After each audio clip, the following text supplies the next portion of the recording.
A day that is no doubt historic unfolding on the White House lawn as President Donald Trump hosted Prime Minister Benjamin Netanyahu of Israel and the foreign ministers of the United Arab Emirates and Bahrain to sign normalization agreements, bringing relationships that had been behind the scenes for years and perhaps decades out into the open. The primary driving factor between these agreements is an effective anti-Iran alliance between the Sunni Gulf states and Israel.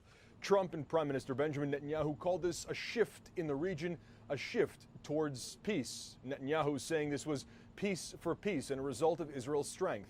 Noteworthy that the foreign minister of the United Arab Emirates says one of the important parts of this was the halting of Israel's annexation of parts of the West Bank, a halting of the annexation of Palestinian territory. And though the Palestinians weren't there and accused both the UAE and Bahrain of betraying their cause and of betraying Jerusalem, this does keep alive the possibility of a two-state solution, as noted by Bahrain and the UAE. An important aspect of this for both Arab countries who say they are still committed to the 2002 Saudi-led Arab Peace Initiative.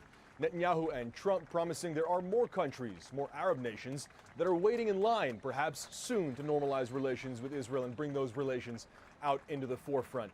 But there was a reality check in the middle of this. As the Emirati foreign minister began to speak, rockets fired from Gaza landed in the Israeli city of Ashkelon. 2 rockets, to be exact, according to the Israeli military. One of those intercepted by Israel's Iron Dome aerial defense system. So, although this brings to the forefront relations between countries that have never been at war, there are, of course, still ongoing conflicts in the region, like that between Gaza and Israel.